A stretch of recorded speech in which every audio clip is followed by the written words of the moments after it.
Hi, guys. This week we're going to talk about something you've probably run into in your classroom. You're 7 weeks into the school year and you're starting to get to know your students, and you get to know who learns different ways, what their individual style is, and then who are the ones that are a little challenging to get ideas across to. So that's what we're going to talk about today. How to teach your hard to teach classes. I have my screen over here this time, so I've got to keep track of my agenda for our class today. How do you teach those hard to teach classes?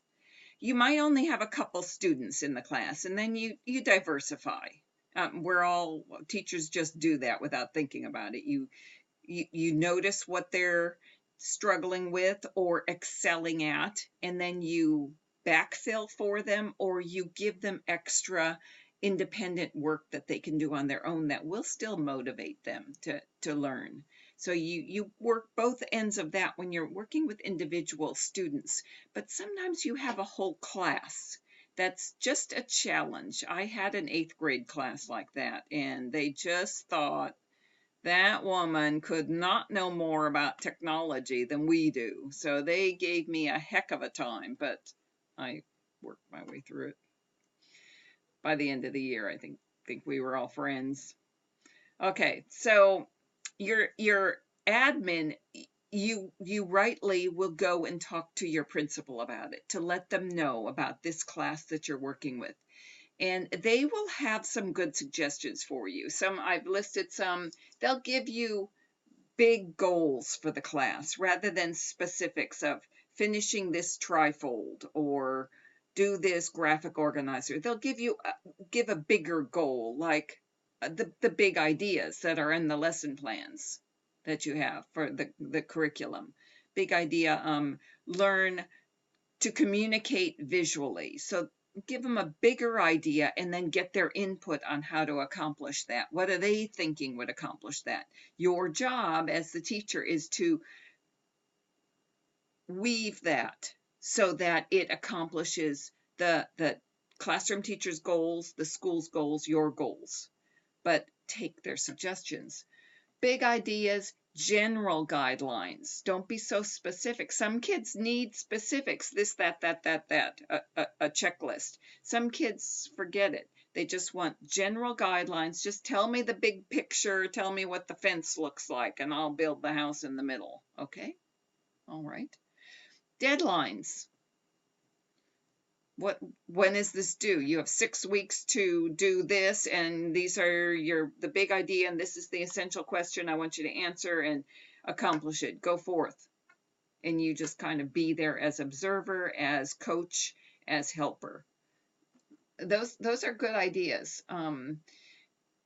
Problem solving, logical thinking, digital citizenship, programming, those are big concepts that can be accomplished in a whole bunch of different ways, and they can be differentiated in the classroom. So if you're getting through to some of the kids, that's fine. And if you're not others, you can do it a different way. So I'm all for those. And then your admin probably wouldn't come up with, but another very general idea is to use web-based tools. Just because kids are so excited about going on the internet and using a tool there for education, that's still a hot button for them. We haven't bored them with that yet. So use that. Put them on Animoto and Voki and VoiceThread and some of these websites that are very exciting for a student. Don't even teach them how to do it. Yeah, if it's a 2nd grade class, you probably have to. But otherwise, give them time to explore that and use tools they've learned in other lessons for figuring out how to use this tool. And let them learn problem-solving skills that way, digital citizenship, because they're going to handle that tool the right way. So do that. But I'm going to give you, let me see, I think there's 11 on this list. I think I've got 11 here. 12, 13. Oh my goodness, I got 13. We're going to be hard pressed to get through them in 30 minutes, but we'll give it a shot. So the first one I'm going to suggest is flip your classroom.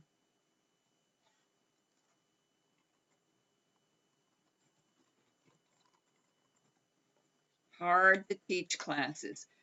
Completely change it. Make it something that students haven't seen before. That will catch their attention, and then they'll listen because they'll be intrigued.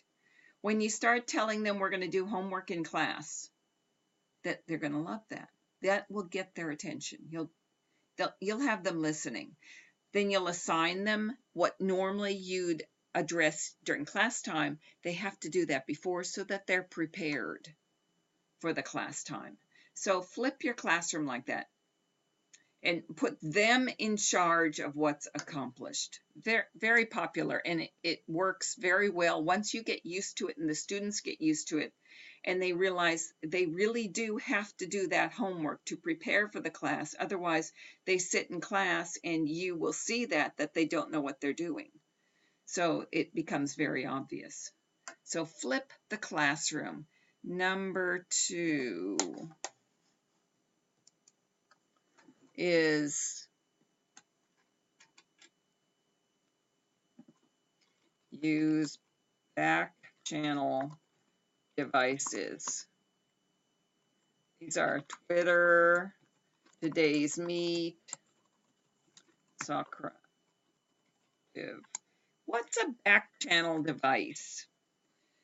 It is a device where while you are talking to the class, the students share their thoughts.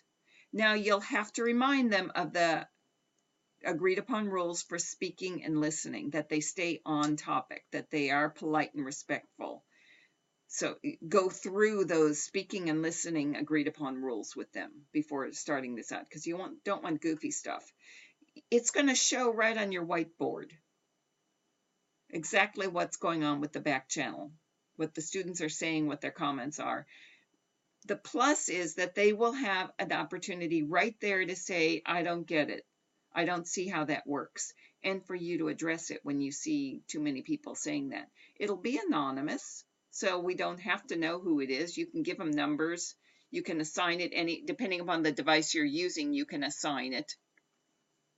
And you'll have it while you're speaking, you keep an eye on your smart screen and see what they're saying. But this allows them to have immediate feedback with you. So if you're using a device like Twitter, if you've flipped the classroom and now the students are working independently with you as coach in the classroom, and you have your back channel device working up there, students can see what's concerning their classmates, and they can jump in. If it's on Twitter, they can jump in and answer that and say, oh, this is what I'm doing. And then everyone sees that. It's a great way, collaborative way to work on things that is fresh and new, and the students enjoy it. Okay, next. That's number 2. Number 3, we're talking about focus on strategies. Okay, are we typing?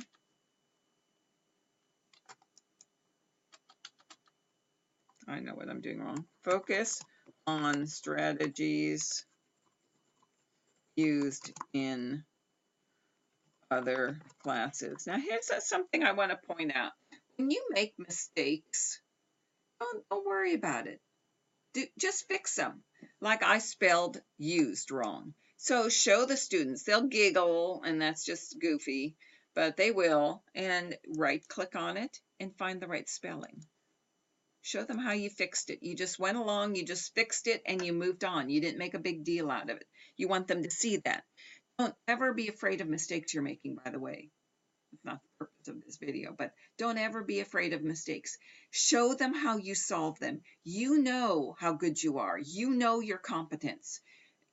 The other stuff is just mistakes. So you fix it, you move on. Like the keyboard didn't work. Well, I fixed that. I pretty quickly figured out what that was, but let the kids see you fixing it and then moving on, and they will use that as a model then of how they fix problems. So use strategies being used in other classes. If you know that there's something that the classroom teacher always starts a certain way and it works really well, try that with the students. Okay, so now we have domain-specific language. This is really important. Domain-specific language. Put students in your class. Don't let them feel like, okay, I'm in tech class, or maybe you're in the regular class, but you're in the tech part of it, but I'm going to talk like I would any other class. No. Think about books you read. When you read a good book, isn't one of the reasons you really like it because of the author's voice? Because they write like no one else you've read, and that makes you keep going back to that author. Sure, they're a good storyteller, but part of that is how they deliver it.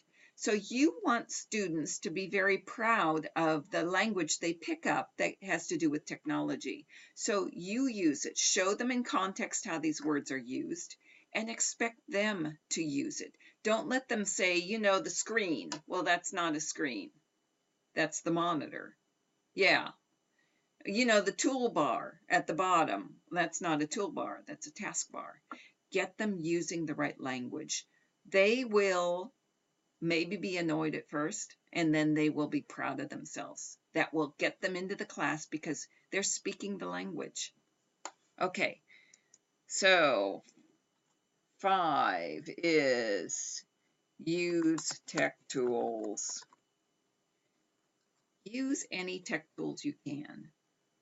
Don't use a stopwatch to time them on a test. Pull out your phone. Do I have my phone here? Yeah. Pull out your phone, your smartphone. Go find that app that has the clock on it. Can you see that? Not very easy to see. Pull that out. Use that. Put a funny sound on. I have a bark on mine, so when we're done timing, it barks at them. But it makes everything fun. Anytime you can use a tech tool, it makes it fun. Just like using a backchannel device instead of having them raise their hands and say, oh, I don't get that. No, now we're going to use a backchannel device. They're going to type, it's going to show up on the screen. That's much cooler than putting their hand up and telling the whole class, I just don't understand. So any chance you get, use tech tools and encourage the students to. If they have ideas on using a tech tool for something, support them on that. See how you can make that work. Steal their ideas. I do that all the time. Okay, tech tools. Next, expect students to be risk takers.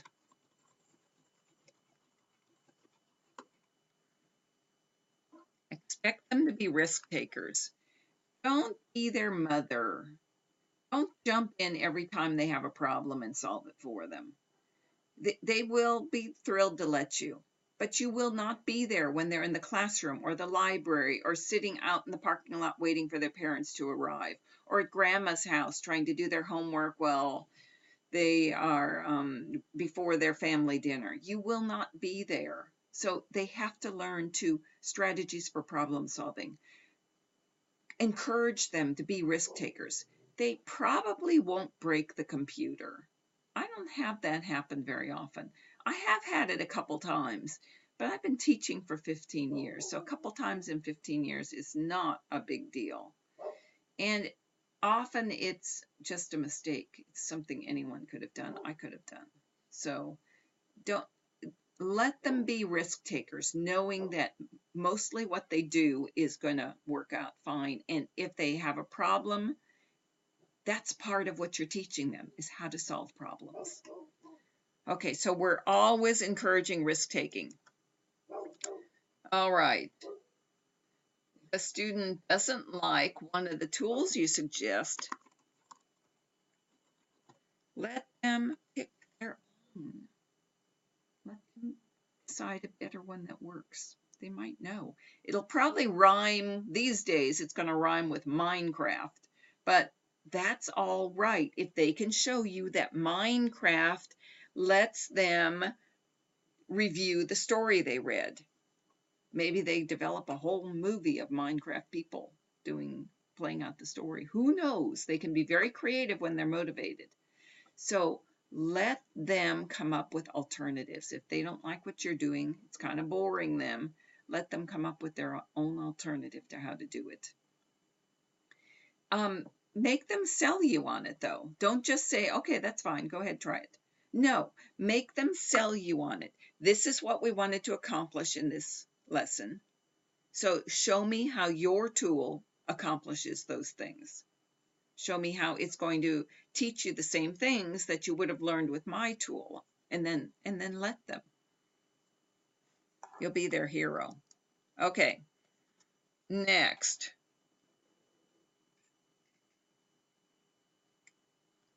Regardless of what you teach during the school year, be sure to cover the digital tools that the classroom uses.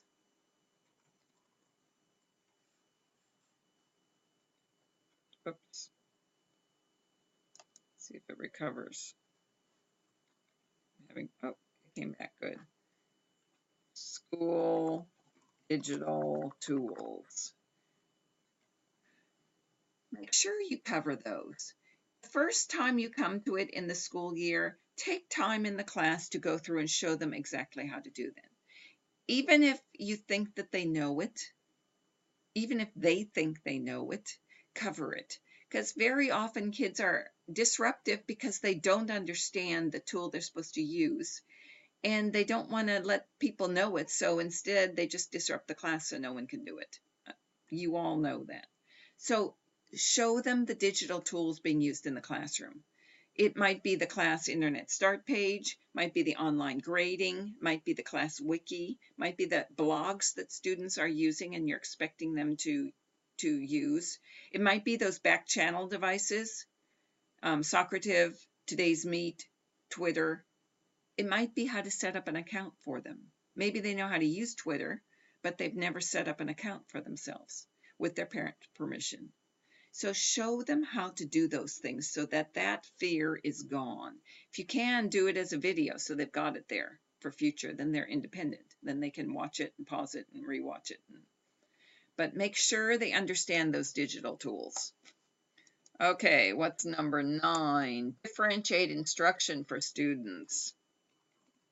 Kind of touched on that. Do that. Make sure that you have a big plan of what you're teaching for class, but be aware, pay attention to the students, especially the ones that are kind of disinterested. Find out, why are they disinterested? What has lost their attention? What about this fascinating, wonderful lesson plan did they not like, or didn't appeal to them? So oftentimes it'll be they just don't type fast enough and you have a lot of typing in there. Sometimes it'll be, I have to go to this online tool and I've never used those and I don't know what to do, and every time I try an online tool it doesn't work. So differentiate. Okay, do you have a tool you want? If they're very difficult with typing, remediate that for them. Show them how to improve their typing. I have some online videos. They can independently go through all 15 of them and teach themselves. Make it their responsibility to catch up to where everyone else is. So remediate. If they have a problem like that, remediate for them. If you're working on Word and all your students, because you've been teaching them since kindergarten, you know what they know about Word, but you've got a new student who came in and they don't know anything about Word. So they are just lost. And so they're causing trouble. Remediate. Get them in after school to catch them up. Work with them on the project so that they can see. Now, you might think that's going to take you a lot of time, or how do you remediate when you have a class of 25 kids? How do you remediate 20 of them? Remediate or 20 or differentiate for 20 of them? It just works. It's not nearly as hard as it sounds when I just said it like that. It works fine. You just take it one step at a time and follow that yellow brick road till you get to the end. It works amazingly well. Okay, so you're going to differentiate. 11. Collaborate with other teachers.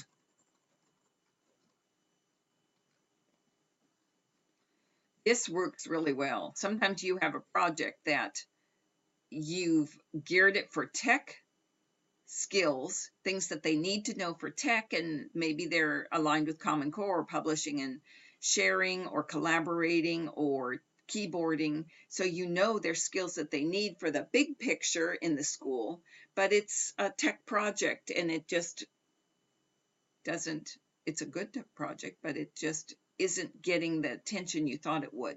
So collaborate with another teacher.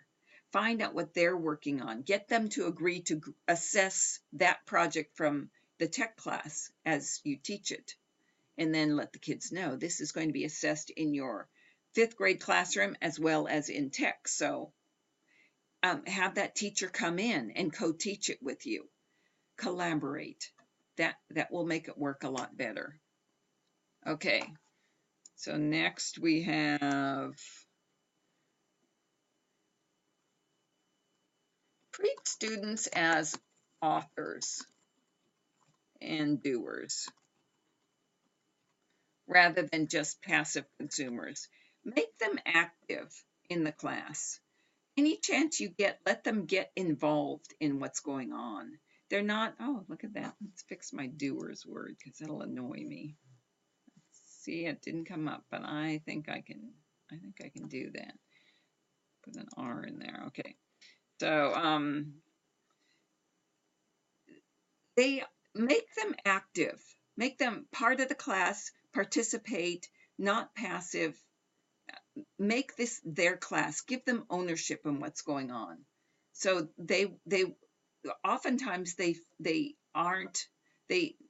don't want to participate in what you're doing and thus end up causing problems because they don't feel like it matters to them. They aren't part of it. It's not going to affect them. So show them how you are the author and the doer of what we're doing here. So it won't work unless you're involved. So get involved. Show them how that connection works. A good way to do that, by the way, is BYOD devices. Have them bring their own device to class, and that's what they use. Instead of supplying them with iPads, have them bring their own device that they're comfortable using in class. Make sure it's okay with your school and check with your IT folk to see how it's working, but it is working all over the country. BYOD, bring your own device, and then they use that. They feel connected already because that's a device they're comfortable with. They get to show off to everyone. Look what I can do with this device. They get to learn how to do the tool you're showing them on their own device, which then they can do at home for something else. So that's a very good way to get the kids active in the classroom. Okay, the next one is assessment isn't static. It's not a checklist. And it's not a checklist that everyone has to go through, and it's not a bad thing either. Be creative when you're assessing.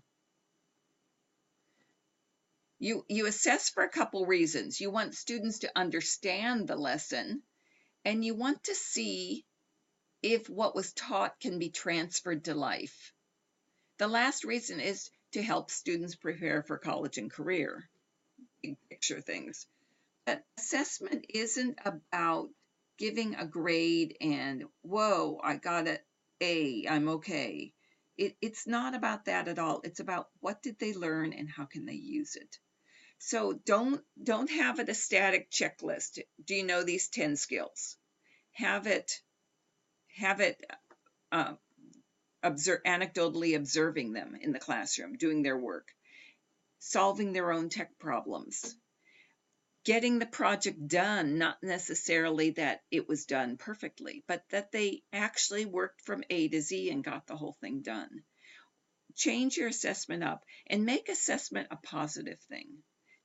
Don't have them always thinking it's assessment equals test. This is bad. It's not bad. It's for their own good also. Okay, next. The last one is what Google calls the 20% rule. Google has, in their corporate culture, they have 20% of their employees' time can be spent on whatever the employee wants to spend it on. It has to be tech related, it has to be productive, it has to be creative, there are guidelines. But other than that, if they're normally working on programming Google search, during their 20% time, they can create a new Google Labs tool instead. And they're encouraged to do that. Use their creativity, use all the skills that they have and that they've learned to create something of interest to them.